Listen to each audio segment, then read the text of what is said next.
जश्न ताजुल औलिया, जश्न ताजुल औलिया। मैं अल्लामा को आवाज़ दे रहा हूँ, चमन बंदी से पहले इस हकीकत पर नज़र डालो, माली किस तरह करता है शाखों से समर पैदा। हजारों साल नरगिस अपनी बेनूरी पे रोती है, बड़ी मुश्किल से होता है चमन में दीदावर पैदा। अल्लामा जाकिर हामिदी साहब आपसे खिताब फरमाएंगे।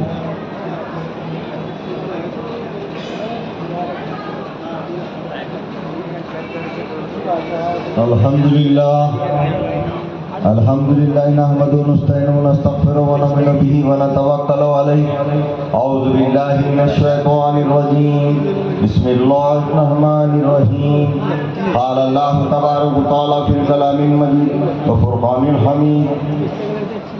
वला तक़ूलू लिमन युक़तलु फ़ी सबीलिल्लाहि अमवात बल अहयाउ वलाकिन ला तशअरून। सदक़ल्लाहुल अज़ीम, सदक़ा रसूलुल करीम। नहनु इला ज़ालिका शाहिदीन व शाकिरीन वल्हम्दुलिल्लाहि रब्बिल आलमीन। अम्मा बाद। बरादरान तरीक़त, सरज़मीन नागपुर के तमाम जो मेरे भाई बैठे हैं यहाँ पर, उनका मैं और जो हमारे सरपरस्त हमारे खुद्दाम ट्रस्ट के लोग, जिनकी वजह से इस नाचीज़ हकीर फ़कीर को बारगाहे शहंशाह हफ्ते अक़लीम हज़रत सैयद ताजुद्दीन मोहम्मद ताजुद्दीन औलिया रहमतुल्लाह अलैह की बारगाह में हाज़िरी का शर्फ़ हासिल हुआ। मैं इन सभी हज़रात जो मेरे, जैसा कि ये अदब का मुकाम है, अभी जैसा हमारे आबिद ताजी साहब ने भी फरमाया और अभी जो बुज़ुर्ग यहाँ पर माइक पर अल्लामा इक़बाल के अशार बयान कर रहे थे और जो आजीज़ी इंकिसारी की बात कर रहे थे, तो नाचीज़ हकीर फ़कीर को ये लोग जो पीछे बैठे, इनको पीट करके बैठना भी अच्छा नहीं लग रहा। ये बुजुर्ग जो पीछे बैठे हुए हैं, खुद्दामीन है, सज्जादगान है, तमाम औलिया अल्लाह के चाहने वाले हैं, उनको पीट करके बैठना भी गवारा नहीं। ये तसव्वुफ़ का, इल्म इरफान का ये तरीक़ा है। और जैसा कि नाचीज़ हकीर फ़कीर की बड़ी ख्वाहिश थी और यहाँ हाज़िरी देने की, और अक्सर नागपुर आना जाना होता था। आपको एक अंदर की बात बता देता, आप बड़े दिलचस्प आदमी लग रहे हैं। आपने जो बात की, इस नाचीज़ हकीर फ़कीर का आपने जो तारुफ कराया है, मैं उस काबिल तो नहीं हूँ। हकीर फ़कीर है, आना सकता था, खींच कर बुलाया मुझको, इस गुनाहगार का कितना ख्याल रखा है। या बाबा ताजुद्दीन औलिया, ये तुम्हारा एहसान है कि तुम्हारी नजर मुझ पर है। उन्होंने बुला लिए, हम आए नहीं, उनकी मोहब्बत ने खींच लाई। कसम है खुदा की, ये जितने लोग बैठे हैं सबको बाबा ताजुद्दीन ने बुलाए हैं। देखिए, हजरत ख्वाजा बंदा नवाज गेसुदराज रहमतुल्लाह अलैह अपनी तसनीफ में लिखते हैं कि औलिया अल्लाह खासाने खुदा पाक रूहों को अपने तरफ बुलाते हैं। औलिया अल्लाह, ख्वाजा बंदा नवाज गेसुदराज रहमतुल्लाह अलैह ने अपनी तसनीफ में लिखा है, औलिया अल्लाह खासाने खुदा पीराने की बार जो होते हैं, पाक रूहों को अपनी तरफ बुलाते हैं, अपनी तरफ खींचते हैं। और जो बदरूहें होती है ना, उनको आने नहीं देते। हम ये समझते कि वो नहीं आते, आबिद साहब, हम ये समझते कि वो नहीं आते। अरे बाबा, हमारे हजरत बाबा ताजुद्दीन औलिया नहीं आने देते। पाक रूहों के पास पाक रूहें जाती है और हजरत पाक रूहों को अपने पास बुलाते हैं। बेशक हम इनकी मोहब्बत में आए हैं और वो देख रहे हैं और हमारा तसव्वुफ वालों का, इल्म इरफान वालों का, सूफी लोगों का, औलिया अल्लाह को मानने वाले लोगों का ये अकीदा है हमारा कि इस वक्त यहाँ पर हफ्ते अक़लीम शहंशाह हफ्ते अक़लीम हज़रत सैयद मोहम्मद ताजुद्दीन बाबा यहाँ पर मौजूद है। ये हमारा अकीदा है। अब आप माने नहीं तो मैं कुरान से साबित करके बताता। अरे यहाँ मौजूद है, दिख रहे कि नहीं दिख रहे? अगर जिसको नहीं दिख रहे वो नजर साफ करना पड़ेगी। पाक नजर पाक बास। अभी नाजिर ने जो कुरान पाक की तिलावत की है, वला तक़ूलू लिमन युक़्तलु फ़ी सबीलिल्लाहि अमवात, जो अल्लाह की राह में शहीद हुए उन्हें मुर्दा मत कहो। तो फिर क्या कहो? अल्लाह ताला वो भी फरमा दे रहा है, क्या कहो? बल अहयाउन, वो जिंदा है ये कहो। क्या कहो? कुरान से साबित करना पड़ रहा कि बाबा ताजुद्दीन यहाँ पर मौजूद है। ये जितने लोग बैठे हुए यहाँ पर सब जरा गौर से सुनिए, जो अल्लाह की राह में शहीद हुए। देखिए, शहीद होना या तलवार से कट जाना, हाथ कट जाना, पैर कट जाना, शहीद हो जाना, ये भी शहीद ही है।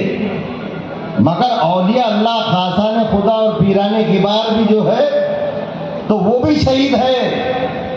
वो कैसा? जरा गौर फरमाइए। जब सरकार एक जंग फतह कर चुके, साहेब सरकार एक जंग फतह कर चुके, सहाबा को जमा किया और कहा चलो लौटो अब छोटे जहाज से बड़े जहाज की तरफ। सहाबा परेशान हो गए कि अभी तो इतने सहाबी शहीद हो गए, जंग लड़ ली, अब कौन सी बड़ी जंग है? ला जहादिल असगरी व ला जहादिल अकबर, छोटा जहाज तो हो गया, अब बड़ा जहाज कौन सा है? तो सरकार ने बुलाए और बुलाकर कहा कि सबसे बड़ा जहाज जो है तुम्हारे नफ्स से जंग है। तो ये औलिया अल्लाह, खासाने खुदा, पीराने किबार जो होते हैं, ये अपने नफ्स से जंग करते हैं। नफ्स से जंग कर करके ये मकाम हासिल होता है। तो उन्हें मुर्दा मत कहो, वो जिंदा है। मैं अक्सर गांव खेड़ों में भी जाते रहता बयान देने को, छोटे छोटे गांव, खंडाली, गंगा खेड़, इधर उधर कहीं भी जाते रहता तो कुछ भी सवाल पूछते रहते। खाली साहब लोग ऐसा दिखते रहना तो मेरे को अच्छा लगता। ये बड़े बड़े लोग पीछे बैठे, मैं आगे बैठा नाला है, सज्जादे पीछे बैठे, मैं पीट करके बैठा। वो दिखे तो और ज्यादा मटेरियल भारी भारी निकलता। मैं जाते रहता तो वो गांव में कैसे लोग रहते, क्या रहते? बोले खबर में जिंदा रहते। हजरत तुमने तालीम दी है? बोले कैसा? बोले दिमाग तुम्हारा मानता क्या? तुम्हारा जहन अकल में आती क्या बात? घर की बात कर रहे। अरे उसके अंदर ऑक्सीजन जाती क्या? साइंस का स्टूडेंट था। बोले उसमें ऑक्सीजन है ना कार्बन डाइऑक्साइड है? कैसा जिंदा है? अरे मेरा बच्चे, मेरा अल्लाह मुर्गी के बच्चे को अंडे में जिंदा रख सकता। मेरा अल्लाह मुर्गी के बच्चे को अंडे में जिंदा रख सकता। ये तो अल्लाह के वली है।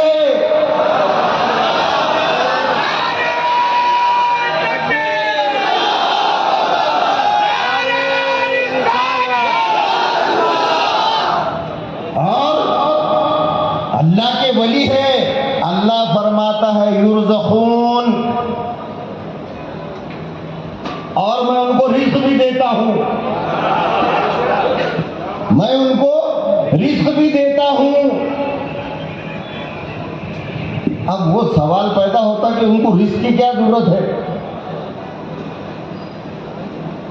काजी साहब, सेक्रेटरी साहब आए हुए हमारे, माशाअल्लाह, अपनी मुलाकात हुई थी वहां पर, हसन बाग में भी आए थे बेचारे, बहुत अल्लाह वाले। उनको रिस्क की क्या जरूरत है? अरे अल्लाह के पास है, अल्लाह के वली है, फिर उनको रिस्क की क्या जरूरत है? चादर है ना ताजुद्दीन बाबा की, तो अच्छा अच्छा बयान आता। उनको रिस्क की क्या जरूरत है? अरे बेवकूफ, उनको रिस्क की जरूरत नहीं है। अल्लाह ताला उनको तेरे वास्ते रिस्क देता। अगर तू शहीद साहब बाबा ताजुद्दीन की बारगाह में जाए और तू उनसे रिस्क मांगे तो बाबा ताजुद्दीन तुझको अता कर दे। रिस्क की उनको जरूरत नहीं है, हमारे लिए देता है अल्लाह ताला रिस्क। कि तुम्हारी बारगाह में आए कोई तो उनको ये रिस्क अता करो।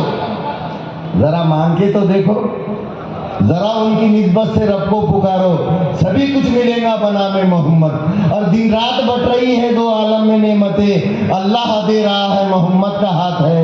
और किस पर खुली हकीकत नूरे मोहम्मदी सल्लल्लाहु अलैहि वसल्लम, किस पर खिली हकीकत नूरे मोहम्मदी? जिसकी नजर है जितनी बस उतनी ही बात है, जिसकी समझ है उतनी बस उतनी ही बात है। अल्लाह फरमाता है वो जिंदा है। अच्छा शहीद हो गए, चलो खबर में रख दिए, फिर अल्लाह तो फरमाना उन्हें मुर्दा मत कहो, फिर क्या कहो वो भी बोल दिया। हमसे बात तो नहीं करते, जरा पॉइंट टू बी नोटेड। मेरे को दिख रहे नहीं कोई ऐसा। हमारे खातिम साहब सज्जादे साहब बैठे हैं, मेरे को नाम नहीं मालूम, माफी चाहता मैं, एक बार लिस्ट बना के ले लूंगा तो सबके नाम याद हो जाएंगे। हमारे इमाम साहब बैठे हुए हैं, क्या बोला था मैं? लिस्ट तो दे दिया ना, जिंदा है। अब वो तो बेशक जिंदा है, किस लिए जिंदा है? अच्छा हमारे समझ में ये नहीं आता, लोग ये सवाल करते अगर वो जिंदा है तो हमसे बातें क्यों नहीं करते, हमारे को दिखते क्यों नहीं? अल्लाह को मालूम था ये सवाल पैदा होगा, ये करेंगे लोग सवाल, इसलिए अल्लाह ताला ने फरमाया वला किल्ला तशरून, तुम्हारा शऊर कम है, उनका मर्तबा बुलंद है। तुम्हारा शऊर कम है, उनका मर्तबा बुलंद है। निगाह वली में वो तासीर देखी, बदलती हजारों की तकदीर देखी। और मौलाना जलालुद्दीन रूमी फरमाते हैं, क्या फरमाते हैं? हर के खाही हूँ नशीनत बाखुदा। मौलाना जलालुद्दीन रूमी फरमाते हैं हर के खाही हूँ नशीनत बाखुदा, हूँ नशीनत बा हुजूर औलिया। हर के खाई हूँ नशीनत बा खुदा, हूँ नशीनत बा हुजूर औलिया। औलिया रा हस्त खुदरत अज़ला, तीर जस्ता बात गर्दानन तेरा। औलिया अल्लाह में वो ताकत होती है कि कमान से छूटा हुआ तीर भी वापस आ जा सकता है। हजरत बाबा ताजुद्दीन में वो ताकत है, जरा आजमा कर देखो, यानी कमान से छूटा हुआ तीर भी वापस बुला लेते हैं। निगाह वली में वो तासीर देखी और बदलती हजारों की अजी करामता बयान करते बैठेंगे हजरत की, हजरत शहंशाह हफ्ते अखलीम बाबा ताजुद्दीन रहमतुल्लाह अलैह की अगर करामतें मैं बयान करता बैठूं, नाचीज हकीर फकीर, मेरे को तो नहीं मालूमात है, जो भी मेरी मालूमात के तहत तो कई रातें और कई दिन गुजर जाएंगे मगर करामतें खत्म नहीं होंगी। मगर जो तालीम दी है बाबा ताजुद्दीन ने, उस पर हमको बात करना है। करामतें उनको देखो, उन लोग करामतों के मोहताज नहीं है, करामतें उनकी मोहताज है। बात तो दूसरी करना थी मगर एक बात जबरदस्त याद आ जा रही है। इजाजत है कि खाजिम साहब सज्जादे साहब, मैं बार बार मेरी आदत है टोकते रहता, बीच बीच में इजाजत ले लेना, क्योंकि हो भी गया कुछ तो बाद में संभाल लेते हो। मैंने बड़ी बात करने जा रहा मैं, इसलिए सबसे सज्जादे भी है, खुदामीन भी है, आपने डरने का नहीं। ये जो हम जिस बारगाह में, इतनी बड़ी बारगाह में हाजिर है, ये मैं मेरी अकल से बात कर रहा। आप फतवे मांगेंगे मेरे को, कहाँ लिखे हुआ है, बात नहीं लिखो, सबूत देता मैं आपको, खाली सुन के लो आप। दलील मिलेंगी, अभी बाद में मिलो मेरे को, नहीं तो अभी भी स्टेज पे आके भी पूछ सकते कि ये जो हमारे, हम जिस बारगाह में हाजिर है, शहंशाह हफ्ते अक़लीम हज़रत मोहम्मद सैयद ताजुद्दीन बाबा औलिया रहमतुल्लाह अलैह, इनकी बारगाह में हम हाजिरी दे रहे हैं और नाचिज़ सबक सुना रहा है। मैं नहीं बोल रहा हूँ, मैं बाबा ताजुद्दीन का सबक दोहरा रहा हूँ आपके सामने, औलिया अल्लाह का सबक दोहरा। इनका जो खिताब है हफ्ते अक़लीम, ये बोलना चाह रहा था मैं। हजरत हमेशा हिस्ट्री बोलते रहते, आबिद ताजी बाबा हमेशा वो हिस्ट्री बोलते रहते, उसकी उनकी सरकार की हिस्ट्री बोलते रहते और बोलते हफ्ते अक़लीम बोलते, और हर कोई नाम लेता, जितने खुदामीन हैं, जितने सभी हफ्ते अक़लीम, हफ्ते अक़लीम। मेरे को भी ज़रा जुस्तजू रहती है, मैं इसकी डिटेल निकालना बोलते, ये हफ्ते अक़लीम क्या है। मतलब क्या करना, पूछा मैंने बुजुर्ग से हमारे कि मतलब ये हफ्ते अक़लीम ही क्यों बोलते, तो बाद में गूगल पे सर्च करे, जो बात है मेरे दिल में बोलने दो, मेरे को भड़ास निकल जाएंगी। गूगल पे सर्च करे तो उसमें देखे 7 बर्रे आज़म, 7 बर्रे आज़म, यानी दुनिया के 7 बर्रे आज़म के शहंशाह, सारी दुनिया के शहंशाह।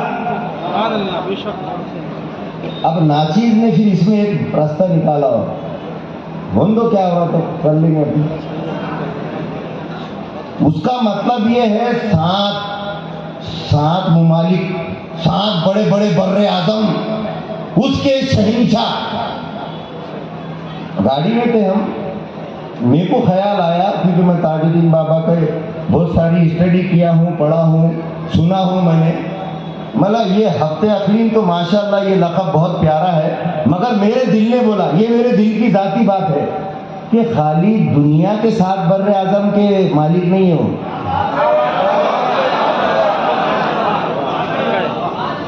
ये मेरे दिल की बात है, कोई फतवा मत लगाओ, बराए मेहरबानी। ये नाचीज के एक अकीदे की बात है कि वो सिर्फ दुनिया के 7 बर्रे आज़म के नहीं, वो तो आखिरत के भी बादशाह है, वो तो हश्र के भी बादशाह है। अरे हदीस पाक में आता है, सुन लीजिए, बड़े बड़े उलमा बैठे हैं, मैं उसका मफ़हूम बयान करता हूँ।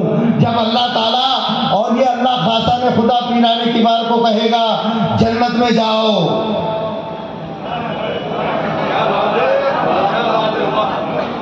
हदीस पाक का मफ़हूम बयान, आलिम साहब बैठे, हाफिज साहब ने बोले क्या बात है, शाही मस्जिद के हाफिज साहब दलील बन गए। जब हजरत शहंशाह हफ्ते अक़लीम हजरत बाबा ताजुद्दीन औलिया रहमतुल्लाह अलैह, इनको अल्लाह ताला कहेगा जाओ जन्नत में, वो बोलेंगे, देख रहे हो, वो बोलेंगे अल्लाह से, या अल्लाह हम नहीं जाते।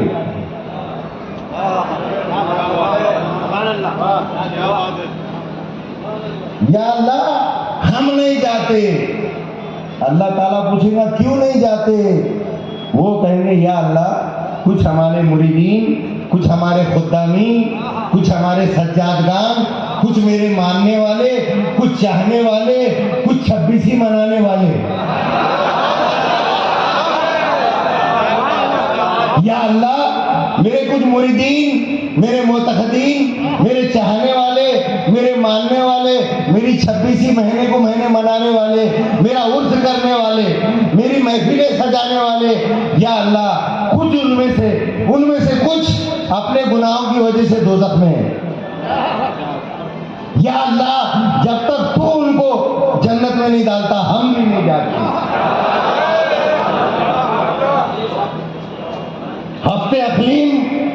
उनकी तशरीह कर रहा हूं मैं। खादिम साहब, सज्जादे साहब, माफी चाहता हूं अगर गुस्ताखी हुई तो। वो बोलेंगे हजरत बाबा ताजुद्दीन औलिया हम नहीं जाते जब तक के जो मेरे चाहने वाले, मेरे जो उनके जैसा रहेंगे वो तो उनके साथ ही रहेंगे, जो उनकी बातों पर अमल करेंगे, जैसा कि अभी आबिद ताजी साहब ने जैसी जैसी बातें बताए उस पर जो अमल करेंगे वो तो हजरत के साथ रहेंगे। मगर उनके खिलाफ चलकर बदअमलियां कर कर जो गुनाहों की वजह से दोज़ख में पड़े हैं, या अल्लाह जब तक तू नहीं बख्शता उनको हम भी नहीं जाते। अल्लाह ताला उनसे पूछेगा, हदीस का मफहूम बयान कर रहा हूं। अल्लाह ताला हजरत सैयद बाबा ताजुद्दीन औलिया से पूछेगा, क्या तुम उनको पहचानते हो?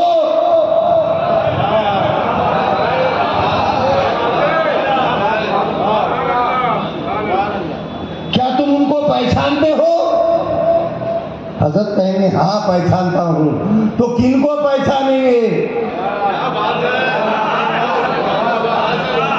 और जो बाबा ताजुद्दीन की बारगाह में हाजिरी देंगे उनको पहचानेंगे, जो बाबा ताजुद्दीन के बातों पर अमल करेंगे उनको पहचानेंगे, जो बाबा ताजुद्दीन की महफिलें सजाएंगे उनको पहचानेंगे। यहाँ पर जितने बैठे हुए हैं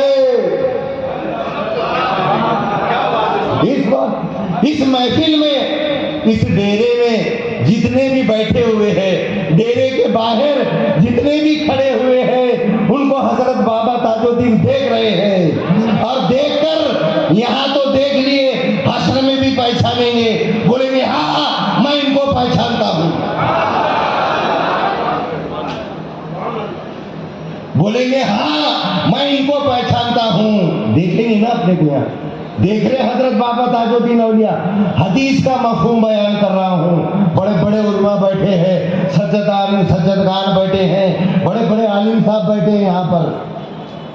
क्यों ताजी आबिद ताजी से सही है क्या गलत है? ये जो मफहूम बयान कर रहा हूँ, हाँ है ना? बस होगा। बिल्कुल पहचानेंगे तो अल्लाह ताला कहेगा, अल्लाह ताला उनसे कहेगा अगर तुम पहचानते हो तो जाओ अपने हाथों से उनको जहन्नुम से निकालो। अल्लाह ताला उनको इख्तियार दे देगा। हदीस में आता है अल्लाह ताला हजरत ताजुद्दीन औलिया रहमतुल्लाह अलैह को इख्तियार दे देगा, बोलेगा जाओ बाबा ताजुद्दीन औलिया तुम अपने हाथों से तुम्हारे गुलामों को निकालो। बड़ी तशरीह है उसकी, मैंने मुख्तसर करके बोला। वो जो लोग हमारे साथ रात भर रोजा रखते थे, रात भर इबादतें करते थे, जागते रहते थे, अल्लाह वाले थे, बहुत इबादत रियादत हज करते थे, रोजा रखते थे, ज़कात देते थे, बड़ी लंबी तफसील है। तो अल्लाह ताला हजरत बाबा ताजुद्दीन औलिया को इख्तियार दे देगा कि अपने हाथों से निकालो। अच्छा, अब ये इसमें पॉइंट की बात है, अगर अल्लाह चाहता, क्या बात है, अगर अल्लाह चाहता तो फरिश्तों को हुक्म दे सकता था। हाफिज साहब, ये है फरिश्तों, इनके मुरीदों को, इनके मानने वालों को, इनके चाहने वालों को, ऐ फरिश्तों दोज़ख से निकालो, जन्नत में डालो। मगर नहीं सज्जादे साहब, मगर नहीं, अल्लाह ताला ने इनको ही इख्तियार दे दिया। क्यों? ये बाद में लोग उंगलियां उठाएंगे ना, अरे वो तो फरिश्तों ने डाले थे।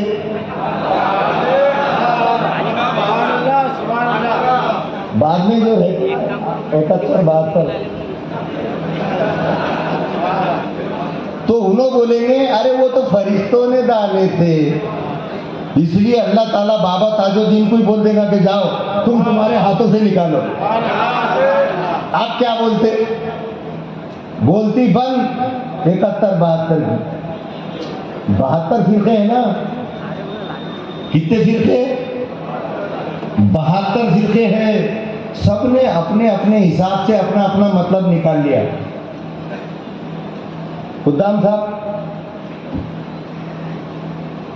नारे तकबीर, नारे रिसालत, आंखों की ठंडक दिल का नूर, आंखों की ठंडक दिल का चैन, आंखों की ठंडक दिल का चैन। अपने अपने मतलब से कुरान शरीफ को समझ रहा है।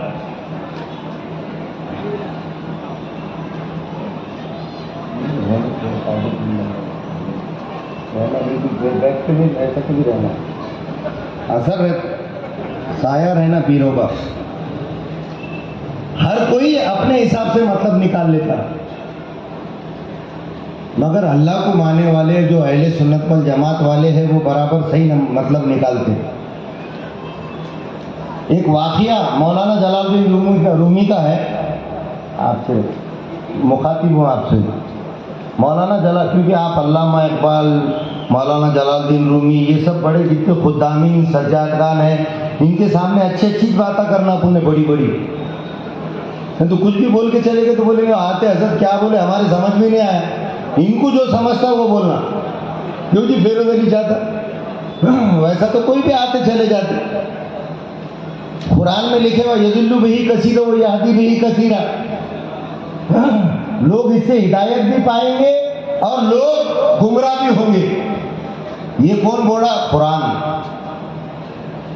कि लोग इससे हिदायत भी पाएंगे और गुमराह भी होंगे। तो मौल यानी कोई कुछ समझ रहा, कोई कुछ समझ रहा, और उन्होंने अपनी जगह समझ रहे कि हम सही है।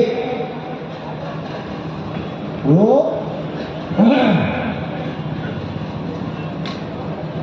जज़ाकल्लाह, वो अपनी जगह समझ रहे कि हम सही है। हमारे हजरत क़िबला हुजूर पीर मुर्शिद क़िबला अक्सर एक वाक़या बोलते थे, क्योंकि सामाईन इतने ज़बरदस्त बैठे हुए हैं, इतने खामोश बैठे हुए हैं, उनके सरों पे कबूतर बैठ गए तो उड़ेंगे नहीं, इसलिए एटम भी भारी भारी। और इनकी दुआ लेनी की अपने को खुदामों की। और वो जो मैं बोलता ना, जैसा उनको बोला था, बेशक उन्होंने तो बोले, मैं मेरे मुंह से बोल के बोला कि हमारा रास्ता ही कैसा है कि हम खादिमों के खादिम हैं। वो तो जब बोले थे ना, आज स्टेज पे बोला मैं, हमारा वतीरा ही ऐसा है, हमारा सिलसिला ही ऐसा है कि हमारे जद्दे आला हजरत वतन साहब किबरा रहमतुल्लाह अलैह, हैदराबाद दक्कन में जिनकी दरगाह शरीफ है, वो फरमाते हैं, वतन में देखा हूँ अपने मन में बगौर हज का हजार आलम। वतन में देखा हूँ अपने मन में बगौर हज का हजार आलम। हर एक आलम में तुझको देखा, सब ऐप से खराब तू है। वतन में देखा हूँ अपने मन में बगौर हज का हजार आलम। हर एक आलम में तुझको देखा, सब ऐप से खराब तू है, तू खराब है। तासुब छोड़ नादा दहर के आईना खाने में, ये सब तस्वीरें हैं तेरी जिनको समझा है बुरा तूने। तासुब छोड़ नादा दहर के आईना खाने में, ये सब तस्वीरें हैं तेरी जिनको समझा है बुरा तूने। जिसको तू बुरा समझ रहा ना, तू ही थे हो। मैं आईना हूँ, शख्स और अक्स तू है, मैं गायब हूँ, तू तेरे ही रूबरू है। अब हमारे हजरत ने एक बहुत प्यारी मिसाल दी, आप लोग खुश हो जाएंगे बोल के बोला, ये कैसा समझना, क्या समझना। एक हजरत आए थे हमारे पीर मुर्शिद के पास, एक साहब आए, एक मुरीद आए, वो दूसरे पीर भाई की शिकायत करने लग गए, उन्होंने ऐसे थे, उन्होंने कमीने हैं, उन्होंने वैसे हैं, उन्होंने ऐसे हैं, इतनी ढेर भर के सब बुराइयां करने लग गए उनकी। हजरत के पास बैठे थे, हजरत ने बोले, 1 घंटे तक सुने हजरत ने, हुजूर पीर मुर्शिद, हमारे पीर मुर्शिद ने 1 घंटे तक सुने बात। हजरत ख्वाजा हामिद अली शाह रहमतुल्लाह ने सुनने के बाद बोले, इधर आओ। आईना, पहले छोटे छोटे आईने रहते थे, आईने छोटे, वहाँ काली पड़ी हुई थी, थोड़ी काली लिए और उनके नाक पे लगाए, उनके नाक पे लगा दिया और उनको आईना बताया। बोले काली पोछो, दोनों आईने में पोछ रहे।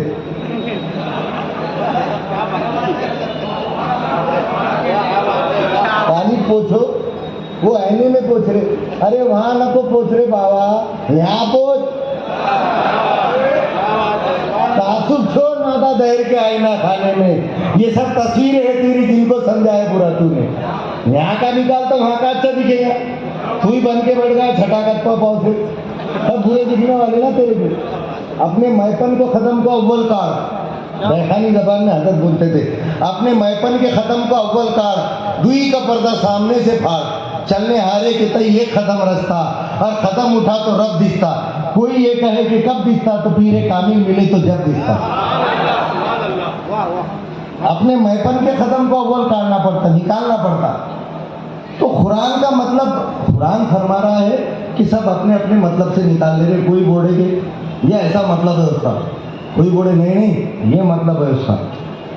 यदिल्लु बिही कसीर हो यादी बिही कसीरा, लोग हिदायत भी पाएंगे गुमराह भी होंगे।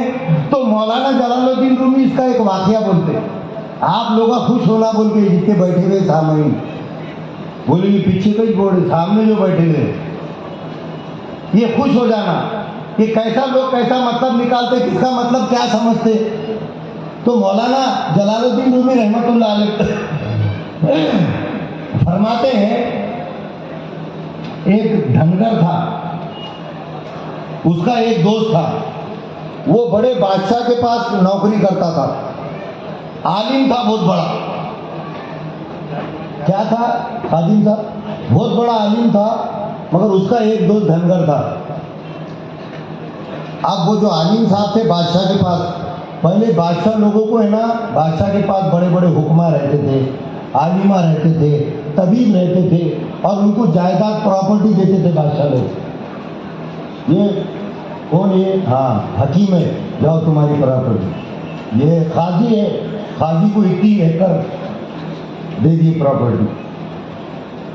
अब वो आलिम साहब का आखिरी वक्त आ गया, मरने को आ गए। अब उन्होंने बोले, परेशान हो गए, बच्चे को क्या वसीयत करूं मैं कि मेरी जगह उसको मिले। हर बाप चाहता कि उसकी जगह उसका बेटा ले। वो आलिम साहब भी चाहते थे कि मेरी जगह मेरे बेटे ने लेना, मगर मैंने तो कुछ सिखाया नहीं उसको, अनपढ़ का अनपढ़ है। अब क्या करूं? उनको याद आया मेरा दोस्त है धनगर, उन्हें बोला था कभी भी जरूरत पड़ी तो मेरे को याद करना मेरे दोस्त। तो वो जो आलिम साहब मरते मरते अपने बच्चे को वसीयत करके गए कि बेटा, मेरा एक दोस्त है धनगर जो बकरियां चराता, अगर खुदा ना खास्ता मेरा इंतकाल हो गया, तेरे को बादशाह सलामत के पास जाना पड़ा, मौलाना लिखते हैं, तेरे को बादशाह सलामत के पास जाना पड़ा, तो याद रख मेरा एक दोस्त है जो फला फला गांव में रहता और वो बकरियां चराता, धनगर है। अब वो आलिम साहब का इंतकाल हो गया, बच्चा परेशान था बड़ा। याद आया बच्चे को कि मेरे वालिद साहब ने नसीहत की थी कि मेरा एक दोस्त है धनगर, उसके पास जाना मदद लेना। उधर बादशाह सलामत के पास वहां से लेटर आ गया, तुम्हारे वालिद का तो इंतकाल हो गया, अगर तुमको वालिद साहब की जगह होना तो मुकाबला करना पड़ेगा, इल्मी मुकाबला, तो मुकाबला करना पड़ेगा। बच्चा धनगर का बेटा, वो आलिम का बेटा, मगर पढ़ा लिखा नहीं। परेशान होके गया वो दोस्त के पास, धनगर के पास। बोले मेरे वालिद साहब तो बड़े आलिम थे, मगर आपके बड़े अच्छे दोस्त थे। उन्होंने कहा बेटा कोई भी आड़ा वक्त है मेरे दोस्त के पास जाना। मैं आ गया। बोले क्या बात है? बादशाह सलामत ने लेटर भेजे, अगर तुमको जगह होना तुम्हारे बाप की तो मुकाबला करना पड़ेगा बड़े बड़े आलिमों से, बड़े बड़े आलिमों से। वो धनगर जो था, मैं बोला 3 दिन का टाइम मांगो, बोले बादशाह से 3 दिन का टाइम मांगो। बोले लड़का गया रोते धोते, बोले 3 दिन का टाइम होना। बादशाह ने बोला जा दिया। अब 3 दिन हो गए, गया 3 दिन के बाद चलो, बोले बड़े बड़े आलिमा आके बैठे, मंच लगे हुआ है, ऐसा स्टेज बादशाहों के जैसे कि ये हमारे बादशाह का तो स्टेज है, शहंशाह हफ्ते अकलीम, मैं समझ गया ना, हफ्ता अकलीम यहाँ के भी है और वहाँ के भी है। उनको अल्लाह ताला इख्तियार दे दिया। ये मेरे दिल की उपज है ना, नहीं तो बोले कहाँ है लिखे हुआ बताओ, ऐसा नहीं। और हकीकत है, हदीस से साबित करो। 3 दिन हो गए, ऐसा स्टेज सजा, बड़े बड़े आलिम, बड़े बड़े मुजज्जद आलिम आके बैठ गए। वो धनगर ने बोले चल, बच्चे को ले लिया अपने साथ, रास्ते का टिफिन लेते ना, 7 रोटियां ले लिया, दही ले लिया, डंडा ले लिया, सब ये ऐसा दरबार भरे हुआ है। बादशाह सलामत बैठे हुए, सभी बादशाही से दरबार भरे हुआ, आलिमा बैठे हुए है। धनगर लकड़ी टेकते देखते अंदर आया, जैसे ये टेंट डाले और डोम के अंदर आया। बादशाह ने बोला बैठ जाओ, किसको बोला? वो धनगर को, बैठ जाओ। उन्हें बोला नहीं, खड़े रहता। जितने आलिमा थे वो देख के हैरत में पड़ गए। बादशाह बैठो, बोला यार ये नहीं बैठ रहा, होती जो आजिजी इंकिसारी वाला दिख रहा, बोले बहुत आजिजी इंकिसारी वाला बंदा है, बोले बड़ा आलिम दिख रहा, बोले क्या? बोले बहुत बड़ा आलिम है। वो बोला मैं क्या हस्ती हूँ, मैं तो कुछ नहीं हूँ, बैठ नहीं सकता, मेरी औकात नहीं है। बोला बोले बड़ा आलिम है। पूरे आलिमों के अंदर चीनी गोया शुरू हो गई, क्या करना क्या करना। बहुत जबरदस्त आलिम दिख रहा, बोले अपन क्या करेंगे, इशारों में मुकाबला करेंगे। बोले क्या? बोले आगे का इशारों से करेंगे। बोले ये बहुत ही जबरदस्त दिख रहा, अपन कुछ भी बोल सकते ना। बोले फिर उसने सब आलिमों ने मशवरा करे और बादशाह सलामत को बोले। बादशाह ने बोला हमारे आलिमों का मंशा है इशारे में बात होगी। वो धनगर ने बोला मंजूर। अरे बाप रे, ये और डर गए। इशारों में करूंगा बोले तो मंजूर बोल दिया। बोले क्या करना, परेशान। ठीक है, मुकाबला शुरू हुआ। आलिमों के जो सदर थे, बड़े आलिम खड़े हुए, बड़े आलिम साहब खड़े हुए। सुन रहे क्या? हमारे आबिद ताजी साहब, जो सब आलिमों के बड़े आलिम थे, वो खड़े हुए। साहब वो आलिम ने खड़े होके बोला एक, क्या बोला? एक। उधर धनगर ने बोला 2।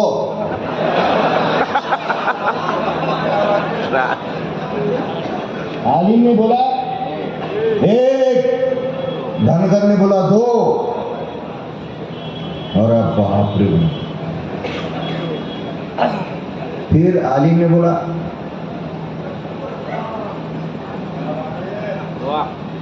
तो धनगर ने बोला, उसने बोला, धनगर ने बोला। फिर आलिम साहब ने बोले वाह। अली धनगर ने बोला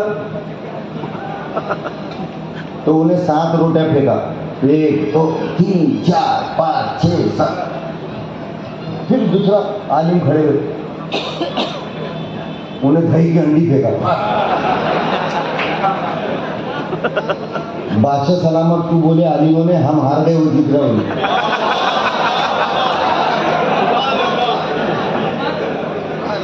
बादशाह को आलिमों ने बोले हम हार गए, वो जीत गया। अरे अरे क्या बात करे तुमने, अरे मेरे को समझाओ तो सही। नहीं बोले वो बहुत भारी है, जीत लो। बोले हाँ क्या? बोले तुम बोलो तो सही। देखो बोले हमने उसको बोले अल्लाह एक है। उसने बोला नहीं, मोहम्मद भी है।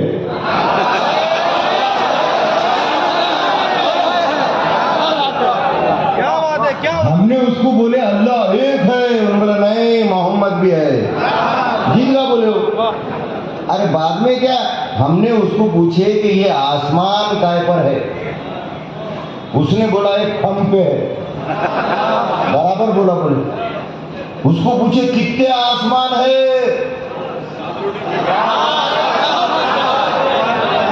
7 रोटी फेंक दिया उसने। उसको पूछे वहां का पानी कैसा है, दही की हंडी फेंका, मुंजमिद बर्फ के जैसा। जीत गया। बोले अच्छा ये बात थी। धनगर को बुलाया बादशाह ने। अरे तूने क्या जवाब दिया? बोले क्या बादशाह सलामत, एक बकरी मांग रही थी मेरे को, बोला दो लो।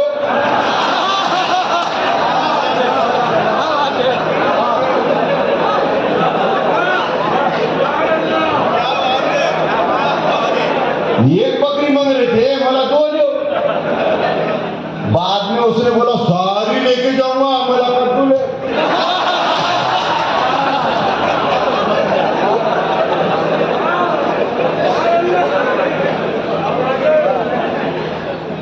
उसने बोला सारी लेके जाऊंगा, मैंने बोला कद्दू ले। फिर पूछे, बोले मेरे को क्या खाता तू, क्या खाता तू? मैंने 7 रोटियां फेंके भाई, 7 रोटियां खाता एक टाइम। काय से खाता? क्या बात है, सुभान अल्लाह। अरे काय से खाता? बोलो ये कहीं से खाता।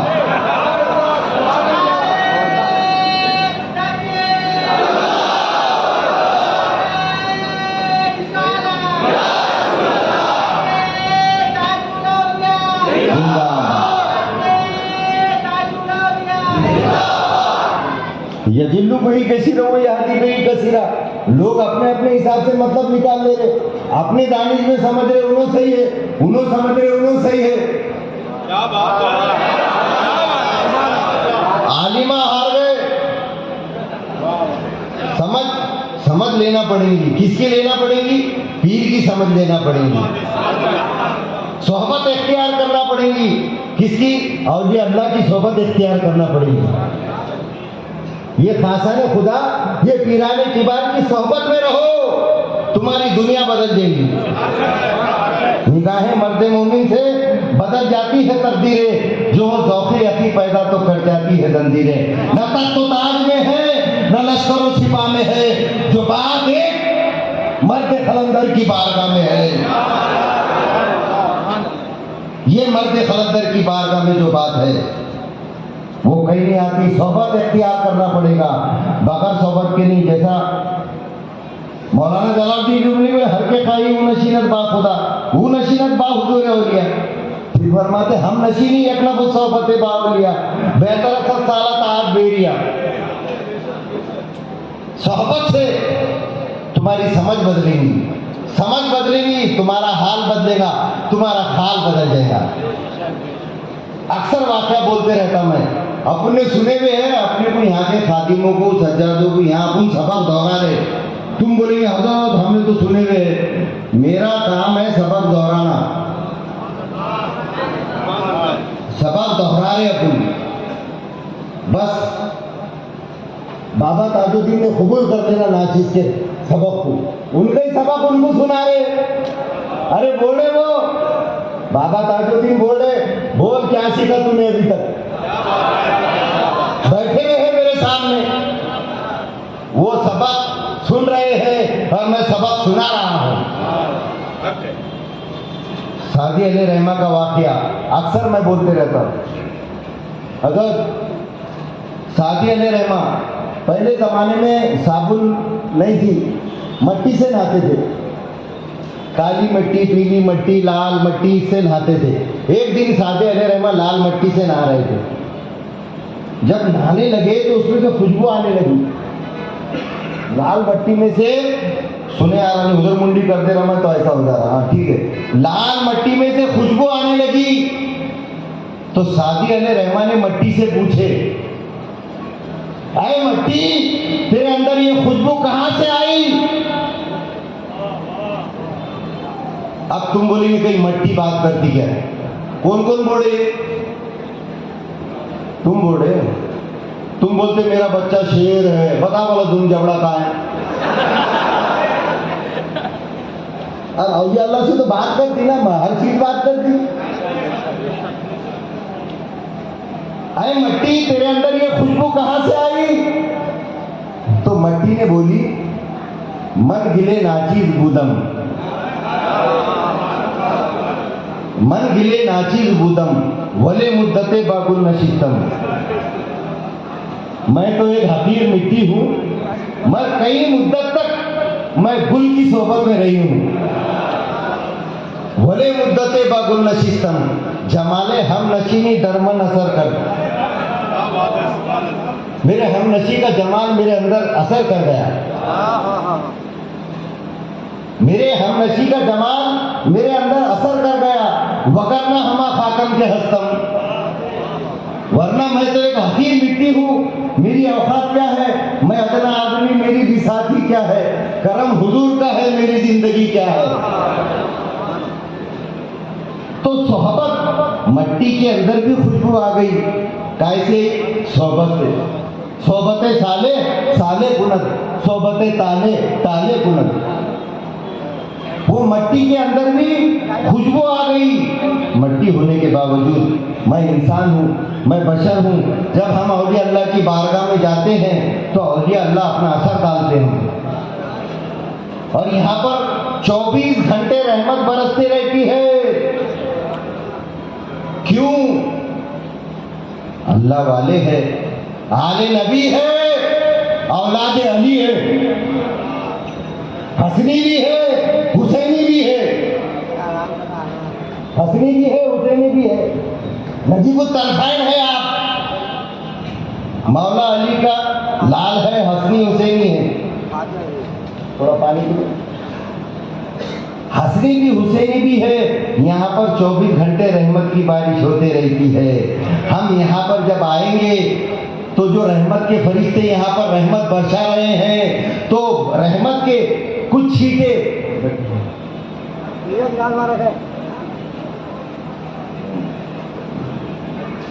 रहमत के कुछ छींटे हमारे ऊपर भी पड़ जाएंगे। आप हसनी भी है, हुसैनी भी है, इमाम हुसैन के औलादों में से है, अहले बैत से है, आले मोहम्मद से है। और सरकार ने फरमाए, देखो हम इनसे मोहब्बत करेंगे ना, कितना कितना फायदा होगा हमको, कितना फैज मिलेगा हमारे को। सरकार फरमाए, जो मेरी अहले बैत से मोहब्बत करेगा, जो मेरी अहले बैत की मोहब्बत में मरा, जो मेरी अहले बैत की मोहब्बत में मरा, वो मोमिन मरा। जो मेरी आल की मोहब्बत में मरा, वो शहीद मरा। हदीस बात का मफहूम बयान कर रहा हूं। और एक हदीस बात में सरकार ने फरमाए, जो मेरी आल से मोहब्बत करेगा, जो मेरी अहले बैत से मोहब्बत करेगा, तो जब उसका आखिरी वक्त आएगा, जब उसका आखिरी वक्त आएगा और मलिकुल मौत फरिश्ता उसके सामने आएगा, उसकी रूह कब्ज बाद में करेगा।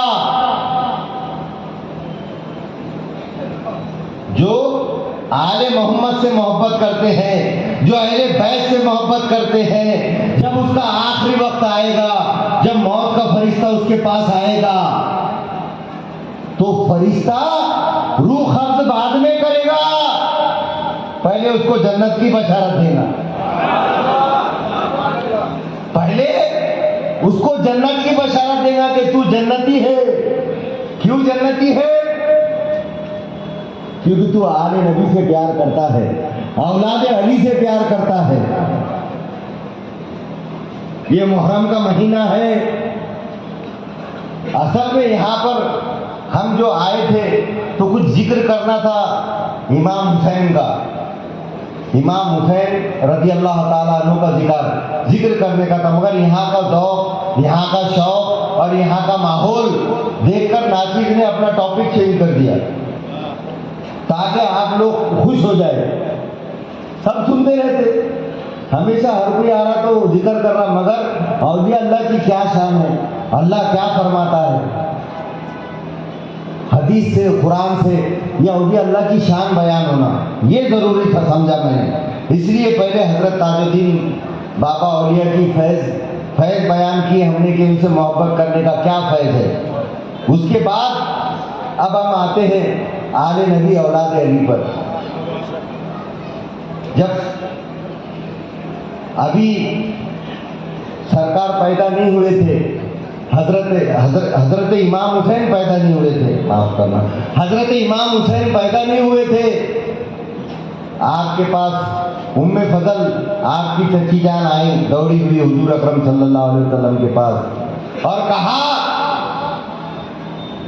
कि आका मैंने अजीब व गरीब ख्वाब देखी है, परेशान हूं मैं, बहुत परेशानी वाला ख्वाब देखी हूं।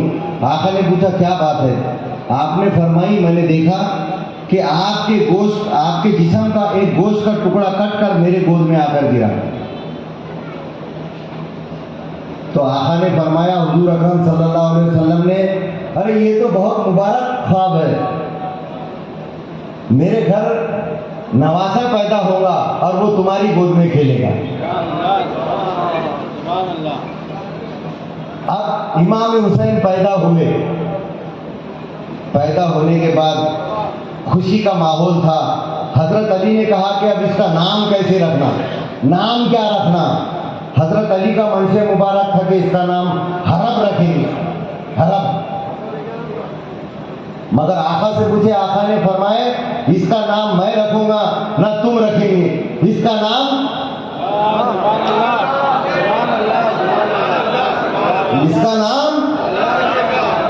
इसका नाम मेरा अल्लाह रखेगा। तो जिब्राइल ने आकर कहा आका से कि इसका नाम हुसैन रखा जाए, आका की मर्जी है। तो अल्लाह की मर्जी से इमाम हुसैन का नाम इमाम हुसैन रखा गया। और जब हजरत जिब्राइल मुबारकबाद देने के लिए आ रहे थे, इमाम हुसैन की पैदाइश की मुबारकबाद देने के लिए आ रहे थे, तो रास्ते में आपने देखा कि चौथे आसमान का एक फरिश्ता, चौथे आसमान का एक फरिश्ता जमीन पर पड़ा हुआ है और उसके पर जले हुए हैं। हजरत जिब्राइल ने पूछा, उसका नाम था फतरस। क्या नाम था? क्या नाम था? उस फरिश्ते का नाम था फतरस। जिब्राइल नबी ने पूछा, है फतरस ये तेरा हाल कैसा हुआ?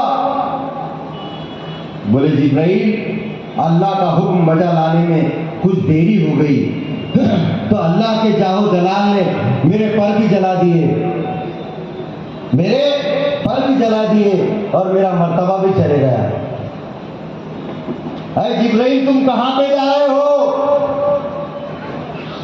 कहा कि सरकार के घर नवासा पैदा हुआ है, उसकी मुबारकबाद देने जा रहा हूं।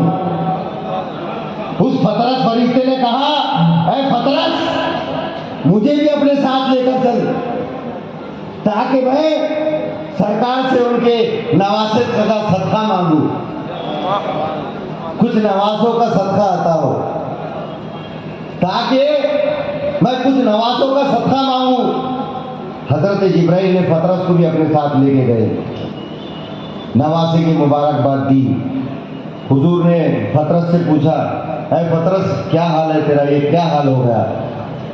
बोले सरकार ऐसी ऐसी गलती हो गई, अल्लाह का हुक्म बजा लाने में मुझसे बड़ी देरी हो गई, आपसे गुजारिश है कि आपके नवासों के तुफैल में मेरे को बख्श दो, आपके नवासों के तुफैल में मुझे बख्श दो। सरकार ने कहा, ऐ फतरस करीब आ, ऐ फतरस करीब आ। फतरस करीब आया, ये मेरा नवासा हुसैन है, इसके जिस्म से अपना जिस्म मस कर, इसके जिस्म से अपना जिस्म मस कर, मस समझता, मस कर लगा। वो फतरस फरिश्ता आया, हजरत इमाम हुसैन आली मकाम के जिस्म से अपना जिस्म लगाया। जैसा लगाना